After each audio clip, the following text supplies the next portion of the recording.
ভারতের সর্বোচ্চ অসামরিক সম্মান ভারতরত্ন পুরস্কার, এটি প্রথম 1954 সালে তিনজন ভারতীয়কে দেওয়া হয়েছিল। প্রথম হলেন চক্রবর্তী রাজা গোপালাচারী। তিনি একজন বিশিষ্ট আইনজীবী, স্বাধীনতা সংগ্রামী, রাজনীতিবিদ, ইতিহাসবিদ ও ভারতীয় জাতীয় কংগ্রেসের নেতা ছিলেন। এছাড়াও তিনি ভারতের প্রথম ভারতীয় এবং সর্বশেষ গভর্নর জেনারেল ছিলেন। দ্বিতীয় ব্যক্তি ছিলেন সর্বপল্লী রাধাকৃষ্ণন। তিনি ছিলেন ভারতের একজন শিক্ষাবিদ, দার্শনিক ও রাষ্ট্রনায়ক। এছাড়াও স্বাধীন ভারতের প্রথম উপরাষ্ট্রপতি এবং দ্বিতীয় রাষ্ট্রপতি হিসেবে তিনি দায়িত্ব পালন করেছিলেন। তৃতীয় ব্যক্তি ছিলেন চন্দ্রশেখর ভেঙ্কটরমন। তিনি একজন ভারতীয় পদার্থবিদ, যিনি 1930 সালে এশিয়া মহাদেশ থেকে প্রথম বিজ্ঞান বিভাগে নোবেল পুরস্কারে জয়ী হয়েছিলেন তার আলোক বিচ্ছুরণ সম্বন্ধীয় গবেষণার জন্য।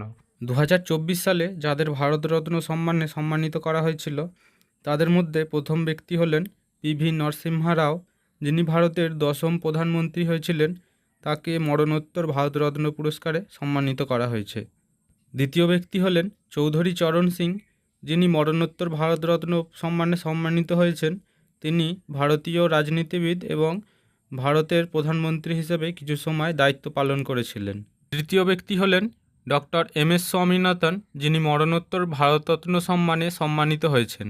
তিনি একজন আন্তর্জাতিক খ্যাতিসম্পন্ন ভারতীয় কৃষি বিজ্ঞানী, যিনি ভারতে প্রথম সবুজ বিপ্লবের সূচনা করেন এবং তাকে ভারতের সবুজ বিপ্লবের জনক বলা হয়।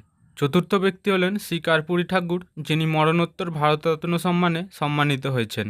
তিনি একজন ভারতীয় রাজনীতিবিদ এবং বিহারের 11তম মুখ্যমন্ত্রী হিসেবে দায়িত্ব পালন করেছিলেন। তিনি জননায়ক নামেও পরিচিত ছিলেন। পঞ্চম ব্যক্তি হলেন লালকৃষ্ণ আডবাণী, যিনি ভারতরত্ন সম্মানে সম্মানিত হয়েছেন। তিনি একজন ভারতীয় রাজনীতিবিদ এবং ভারতের 7ম ডেপুটি প্রাইম মিনিস্টার হিসেবে দায়িত্ব পালন করেছেন।